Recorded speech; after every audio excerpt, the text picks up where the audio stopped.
नमस्कार मेरे प्रिय विद्यार्थियों। आज अपने पटवार सीरीज़ 2025 जो अपने सीरीज़ शुरू कर रखी है, उसमें पहले बताया आपको मैंने कंप्यूटर सब्जेक्ट में आपको पूरा करवाऊँगा।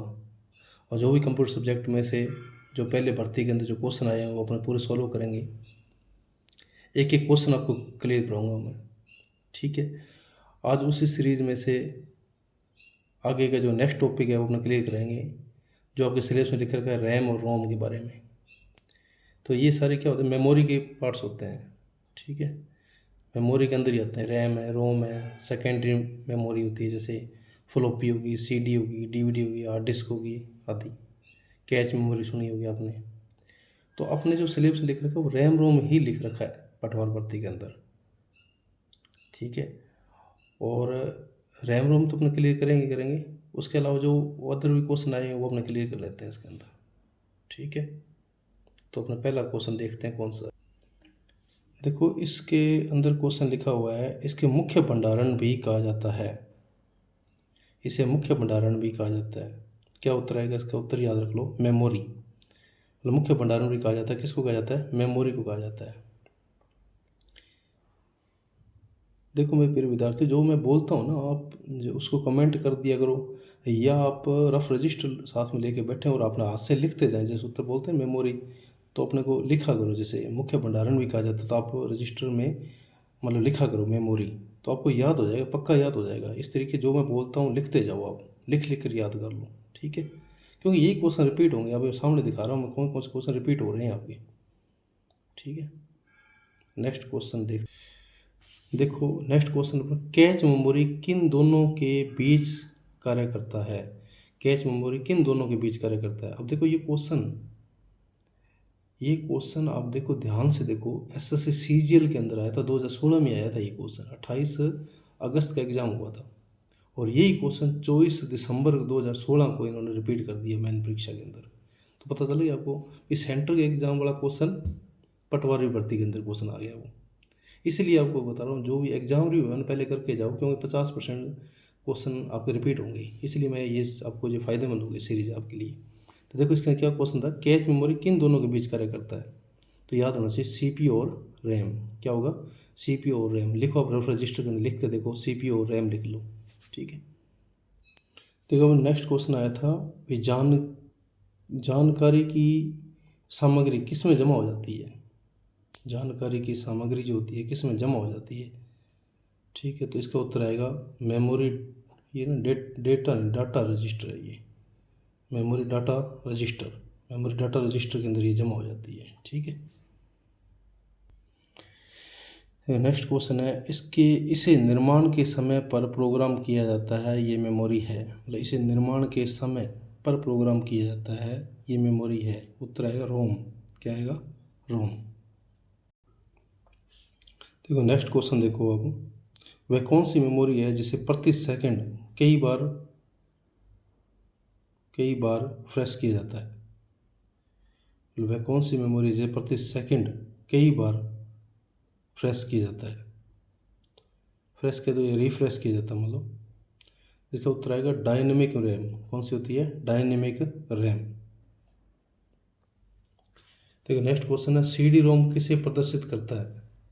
मैंने पहले बताया था ये क्वेश्चन अगर आपने पिछले एग्जाम के क्वेश्चन निकाल लिए ना, वही क्वेश्चन रिपीट कर रहे हैं। अब ध्यान से देखो, आरएस प्री एग्जाम 2003 के अंदर क्वेश्चन आया हुआ है, और इन्होंने 2016 के अंदर, मतलब 13 साल बाद में ये क्वेश्चन रिपीट कर दिया है।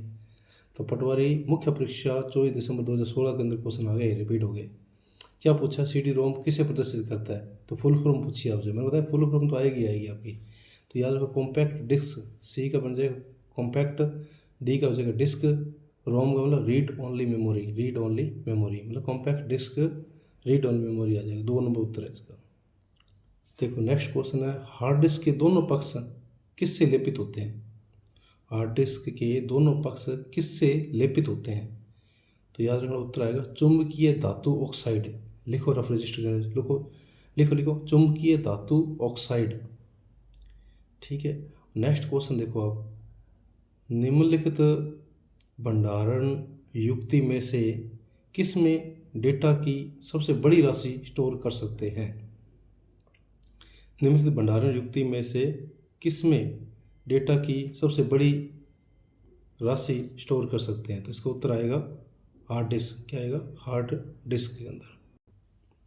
देखो नेक्स्ट क्वेश्चन है, एक हार्ड डिस्क को ट्रैक्स में विभाजित किया जाता है जिन्हें आगे उप विभाजित किया जाता है।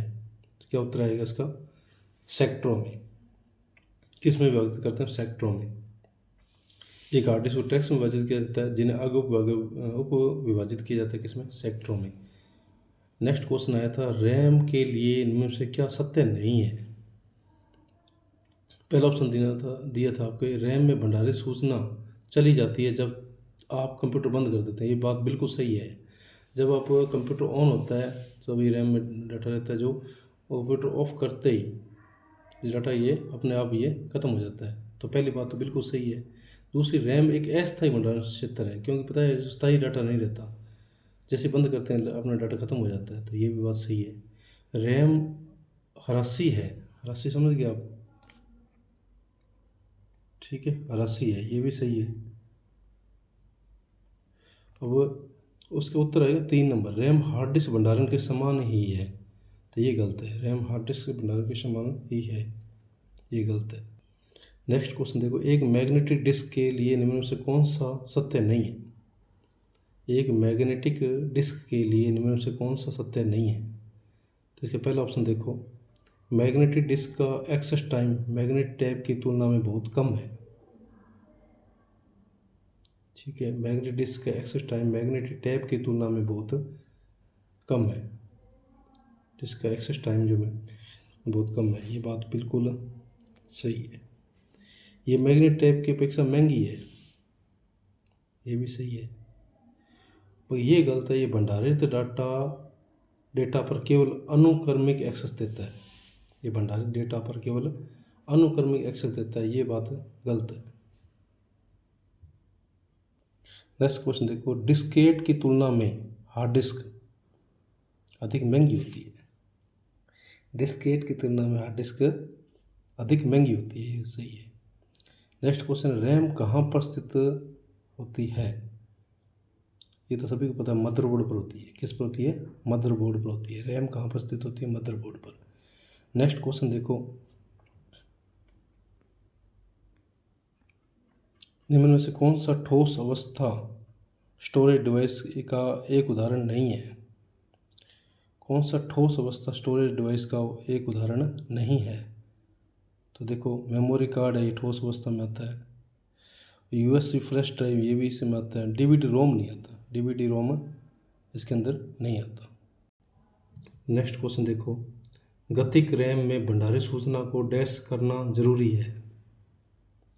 गतिक रैम में जो भंडारित सूचना को नियमित रिफ्रेश करना जरूरी है। नेक्स्ट क्वेश्चन है, निम्न में से किसी सेकेंडरी स्टोरेज के एक स्वरूप के तौर पर नहीं माना जा सकता? निम्न में से किसी सेकेंडरी स्टोरेज के रूप में स्वरूप के तौर पर नहीं माना जा सकता? तो इसका उत्तर आएगा रैम, क्योंकि ये प्राइमरी मेमोरी में आते हैं, रैम है, रोम है। बाकी सेकेंडरी के अंदर तो पता ही हार्ड डिस्क है, फ्लॉपी है, ऑप्टिकल डिस्क है, ये सेकेंडरी में आते हैं सारे। और प्राइमरी में कौन सा आते हैं? रैम और रोम आते हैं, इसलिए ये उत्तर ये रैम रहेगा उसका उत्तर। तो दोस्तों, आज का ये टॉपिक अपने रैम रोम जो अपने सिलेबस में लिखा हुआ था, मेमोरी जो टॉपिक था आपके सिलेबस में, वो अपने कंप्लीट कर दिया है। ठीक है, अब अपने जो नेक्स्ट क्लास होगी उसके अंदर नेक्स्ट टॉपिक अपने क्लियर करेंगे। धन्यवाद।